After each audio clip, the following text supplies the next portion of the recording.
जय गुरुदेव।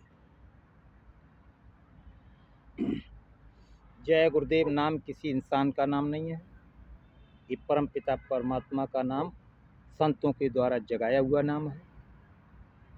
इस सृष्टि की रचना कैसे हुई? बड़े बड़े ऋषि मुनियों ने संतों ने इस सृष्टि की रचना का अलग अलग विस्तार से वर्णन किया।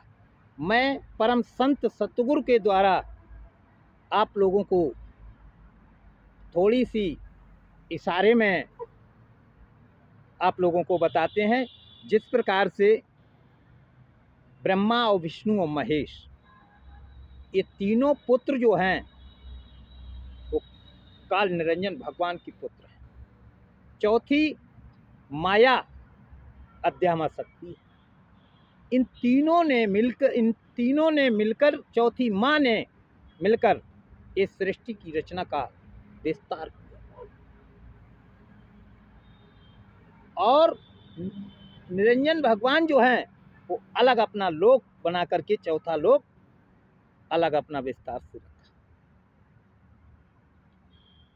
और कहा कि आदि शक्ति से कहा कि मेरा भेद इन पुत्रों को ना देना, क्योंकि इनसे सृष्टि का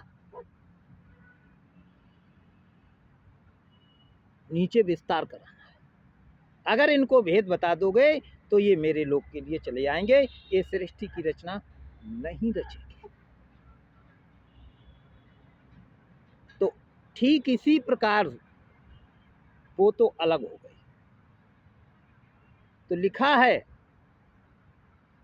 कि ज्योति निरंजन दो कला मिलकर उत्पत्ति कीनी, पांच तत्व और चार खान रच लीने, गुण और तीन, और गुण तीनों मिल जगत कर किया बहुत विस्तार, ऋषि मुनि नर देव अदेव रच बाड़्यो अहंकार, सब चीज रच दी। ब्रह्मा विष्णु महेश और चौथी ज्योति मिली, भरम जाल की फांस जीव ना पावे निज गली, ऐसे भ्रम में फंसा दिया कि उसकी ज्योति जो है किसी को नहीं प्राप्त हो। आप निरंजन हुए न्यारे, वो काल प्रभु जो है अलग हो गए और भार सृष्टि सब इन पर डाली। इन चारों जन पर भार सृष्टि का डाल दिया, कहा कि तुम इस रचना का विस्तार करो। दीप रचा एक अपना न्यारा, तामे कीना बहु विस्तारा, पालंग आठ दीप परवाना, जोग आरंभ कीन विद नाना, सांस खैच निज शून्य चढ़ावे, धुन प्रकटी और वेद उपाय, वेद मिले ब्रह्मा को आए, वेद वेद देख वेद ब्रह्मा हर्ष खाए, मुख चारों से धुन उचारी, ताते वेद भये पुनचारी, ऋषि मुनि मिल फिर किया पसारा, और कर्म धर्म और भर्म समारा, सिमरत शास्त्र बहुविध रचे, कर्म धर्म में सब मिल पचे, और खोज निरंजन किनौ न पाया,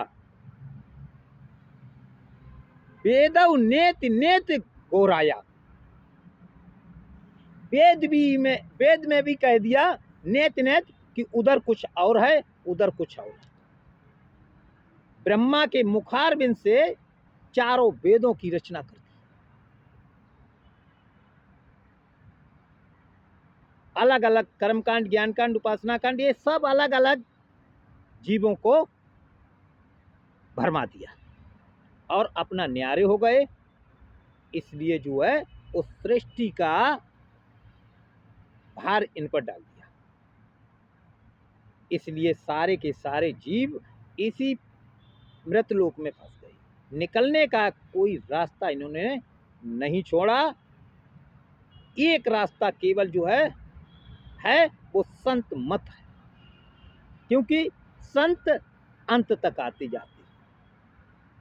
उन्होंने कहा एक रास्ता नहीं किसी को दे, इस रास्ता से आप ले जा सकते हो, प्रेम की रास्ता से, दया की रास्ता से। तो जब आते हैं तो दया बरसा करके संत ले जाते हैं अपने धाम के लिए, वरना दूसरा कोई रास्ता नहीं। वो ही आकर के इस धरातल पर जीवों को अपने धाम के लिए ले जाते हैं। जब संत आते हैं तो हम लोग उनको परख और पहचान